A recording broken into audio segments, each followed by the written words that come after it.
आज के इस वीडियो के माध्यम से मैं आपको इन्फॉर्म करना चाहता हूं, मैं आप लोगों को एक छोटी सी इन्फॉर्मेशन देना चाहता हूं। आप लोग देख रहे होंगे कि काफ़ी लंबे समय से पुलिस के एग्ज़ाम के लिए बड़ा इंतज़ार हो रहा था, तो फाइनली सरकार ने चुप्पी तोड़ दी है और पुलिस का एग्ज़ाम अब काफ़ी नज़दीक दिखाई दे रहा है। मैं समझता हूं कि 1 महीने के अंदर अंदर नोटिफिकेशन आ जाना चाहिए। तो उसके लिए कैसे पढ़ा जाए, कैसे सिलेक्शन लिया जाए, इस पर मैं थोड़ी सी चर्चा करना चाहता हूं। एक्चुअल में होता क्या है कि पुलिस की तैयारी करने वाला बच्चा थोड़ा सा सिंसियर नहीं होता, थोड़ा सा भटकता रहता है। पुलिस की तैयारी करने वाले बच्चे की स्थिति ऐसी होती है कि 1.5 मिनट अगर किसी दलाल से बात हो जाए तो 1.5 महीने उसका पढ़ने में मन नहीं लगता, और गलती से अगर किसी ने पैसे ले लिए तो 1.5 साल तक मन नहीं लगता, क्योंकि 1.5 साल में पैसे जैसे तैसे निकल कर आते हैं। तो ये बच्चों में भटकाव चलता है। दूसरा क्या होता है कि पुलिस की तैयारी करने वाले जितने लोग होते हैं उनमें से ज़्यादातर लोग जो हैं धक्के से चलने वाले होते हैं, सेल्फ स्टार्ट नहीं होते, सेल्फ मोटिवेटेड नहीं होते। ये बच्चे बेचारे हैं, किसान संस्कृति के लोग होते हैं, मैनेजमेंट नाम की बहुत ज़्यादा कोई चीज़ होती नहीं है, इनको पता ही नहीं है कि सिलेक्शन होता कैसे है। तो इनके लिए एक विशेष बैच हम लोग स्टार्ट करने जा रहे हैं। इसमें कुछ अनुशासन होगा, कुछ ऐसे तरीके होंगे जिससे ज़बरदस्ती इसको पढ़ाया जा सके। तो इस बैच में सबसे पहली कंडीशन ये होगी कि इस बैच के लिए प्रॉपर एक टेस्ट लिया जाएगा, जिस टेस्ट में ये नहीं देखा जाएगा कि आप आज की डेट में कितना क्या जानते हैं, कितने इंटेलिजेंट हैं। इस टेस्ट के माध्यम से, इस एग्ज़ाम के माध्यम से सिर्फ ये देखा जाएगा कि आप कितने जुझारू हैं, कितनी कोशिश करते हैं, कितना प्रयास करते हैं। केवल आपकी लगन देखी जाएगी इस एग्जाम के माध्यम से। दूसरी कंडीशन ये है कि आपके मम्मी पापा, आपके पेरेंट्स, आपके गार्जियंस जब आएंगे तभी इस बैच में एडमिशन होगा। एक्चुअली हम उन लोगों से ये परमिशन लेना चाहेंगे कि ये बच्चा अगर पढ़ता नहीं है, बात नहीं मानता है, सिलेबस कंप्लीट नहीं करता है, होमवर्क नहीं करता है, तो क्या इस बच्चे को डांट सकते हैं, इस बच्चे को पीट सकते हैं। हालांकि ये सब पीटना डांटना आज की डेट में ये सब ठीक नहीं है, और मैं समझता हूँ कभी ठीक नहीं रहा। बच्चे को समझाना चाहिए, लेकिन कभी कभी ऐसा लगता है कि हो सकता है कि इस बच्चे को थोड़ा सा डांट दिया जाए तो संभावना है कि कल से ट्रैक पर आ जाए। तीसरी कंडीशन ये है कि इस बैच में मोबाइल बिल्कुल भी अलाउड नहीं होगा, और बैच की टाइमिंग जो है वो थोड़ी ज़्यादा होगी। इस बैच में क्लासेस जो हैं वो मिनिमम 6 घंटे और मैक्स 10 घंटे भी क्लास हो सकती है। अगर हमें प्रॉपर 4 से 5 महीने का समय मिलता है तो क्लास 6 घंटे होगी, और अगर ऐसा हुआ कि नोटिफिकेशन आया और 3 महीने में ही एग्ज़ाम है तो ये क्लास 10 घंटे पर डे भी हो सकती है। यानी हमारा टारगेट है कि इन बच्चों का कैसे भी सिलेक्शन हो, और हमारा टारगेट जो है बहुत ज़्यादा नहीं है। हम केवल 100 लोगों का ही एडमिशन लेंगे, 100 से ज़्यादा लोगों का एडमिशन इसमें नहीं लेना है, और बहुत नॉमिनल मजदूरी पर। ऐसा नहीं है कि इसके नाम पर 1,50,000 रुपए जिस तरह से लोग गारंटीड बैच के नाम पर मांगते हैं, ऐसा कुछ नहीं है हमारे यहाँ। एक सामान्य फीस पर एडमिशन लिया जाएगा, उस बच्चे के साथ थोड़ी एक्स्ट्रा मेहनत की जाएगी। सामान्य फीस का मतलब अमूमन जो फीस होती है उससे थोड़ी सी ज़्यादा फीस की बात करेंगे हम लोग।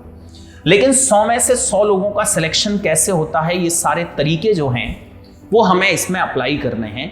यानी जो बच्चा धक्के से चलता है, जो पढ़ना ही नहीं चाहता, उसको भी कैसे पढ़ाया जाता है, ये सारा सब कुछ इसमें अप्लाई किया जाएगा। दूसरा, इस बैच में जो क्लासेस होंगी वो अगर 1 घंटे पर्टिकुलर किसी सब्जेक्ट की क्लास हुई है तो इसके बाद 1 घंटे या आधे घंटे उससे रिलेटेड प्रैक्टिस भी हमें साथ ही साथ करानी है। हम लोग जनरली ऐसा करते हैं कि क्लास में आए, लेक्चर दिया और चले गए। किस बच्चे को कितना समझ में आया, किसने क्या किया है, कल जो होमवर्क दिया था वो किया है या नहीं किया है, इस बात पर बहुत ज़्यादा ध्यान नहीं देते। लेकिन ये बैच एकमात्र बैच ऐसा होगा, इस बैच में ये देखा जाएगा कि उस बच्चे ने कितने क्वेश्चंस कर लिए हैं, उसकी स्थिति क्या है, कहाँ अटका हुआ है। तो जहाँ अटका है वहाँ से उसकी उंगली पकड़कर उसको बाहर निकालना है। ऐसी कुछ स्थितियों पर काम किया जाएगा। अच्छा, इस बैच की 5वीं कंडीशन ये है कि इस बैच में कोई एब्सेंट नहीं, कोई छुट्टी नहीं हो सकती। अगर भाई की शादी भी है तो आपको बारात के लिए कोई छुट्टी नहीं मिलने वाली है। आप वीडियो कैसेट देख सकते हैं, बाद में आपको छुट्टी नहीं मिलेगी। इसमें प्रॉपर स्पीड टेस्ट दिए जाएंगे, उसके साथ साथ इसमें प्रॉपर टॉपिक टेस्ट भी दिए जाएंगे। प्रॉपर एसी क्लासरूम होगा, इंटरेक्टिव क्लास होगी, बहुत अच्छे से इसमें मेहनत की जाएगी। तो इस बैच के लिए आप लोग आ सकते हैं हमारे यहाँ। इस बैच के डेट और टाइमिंग्स मैं आपको बता देता हूँ। ये बैच अभी स्टार्ट होने जा रहा है इसी 25 जुलाई से। 25 जुलाई यानी बुधवार से ये बैच हमारा स्टार्ट हो रहा है और इस बैच की टाइमिंग होगी दोपहर को 1 बजे से शाम को 7 बजे तक। ये टाइमिंग तो कम से कम होगी ही होगी, 6 घंटे तो हम इस बैच को पढ़ाएंगे ही पढ़ाएंगे। दूसरी बात आपको याद रहे कि इस बैच को हम 10 घंटे भी पढ़ा सकते हैं। मैं अगर अपनी बात करता हूं तो मैं रीजनिंग नाम का सब्जेक्ट पढ़ाता हूं, ये आप लोग जानते हैं। और रीजनिंग को लेकर अगर मैं बात करूं तो बड़ा अच्छा स्कोरिंग सब्जेक्ट है। रीजनिंग से आप मेरिट में जा सकते हैं, सिर्फ रीजनिंग से नहीं जा सकते, लेकिन रीजनिंग इतने एक्स्ट्रा मार्क्स ला सकती है जिससे आप मेरिट में जा सकते हैं। और एक अच्छी बात यह है कि रीजनिंग, मैथ्स, जीएस और हिंदी, इन सारे सब्जेक्ट्स की अगर हम बात करें तो सबके क्वेश्चंस जो हैं वो 38, 37, 38, 37 इस तरह से क्वेश्चंस हमें देखने को मिलते हैं। इसमें प्लस पॉइंट ये है कि रीजनिंग 38 क्वेश्चंस तो अलग से आते हैं। मैथमेटिक्स में आप लोग जानते होंगे 19 क्वेश्चंस जो हैं अर्थमेटिक के मिलते हैं और 19 क्वेश्चंस जो हैं वो मैथमेटिकल रीजनिंग या अर्थमेटिकल रीजनिंग या मेंटल मैथमेटिक्स के मिलते हैं। इसलिए रीजनिंग का वेटेज इसमें काफी ज्यादा है, लगभग 56 to 57 क्वेश्चंस केवल रीजनिंग के आएंगे, जो कि मैं खुद पढ़ाता हूं और मैं ये जानता हूं कि 57 में से 57 मार्क्स कैसे आते हैं, किस तरह से आते हैं। बाकी हर सब्जेक्ट के लिए एक से एक बेहतर फैकल्टी होगी, एक से एक बेहतर लोग होंगे। आप 25 तारीख को इस बैच के लिए आ सकते हैं। 25 जुलाई को आप आकर देखिए, आप हमारे ऑफिस विजिट कर सकते हैं या आप हमें कॉल करके भी इंफॉर्मेशन ले सकते हैं।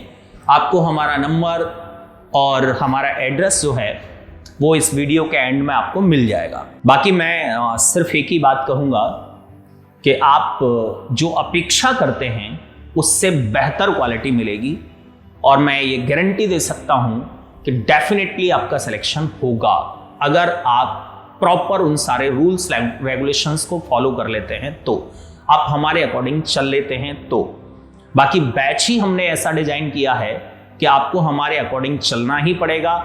एक ही रास्ता है, आप बंद हो सकते हैं, बाकी हमारे रूल्स रेगुलेशंस बिल्कुल भी चेंज नहीं हो सकते। बाकी किसी भी क्वेरी के लिए आप विजिट करें और आप फोन पर भी बात कर सकते हैं। बहुत बहुत धन्यवाद।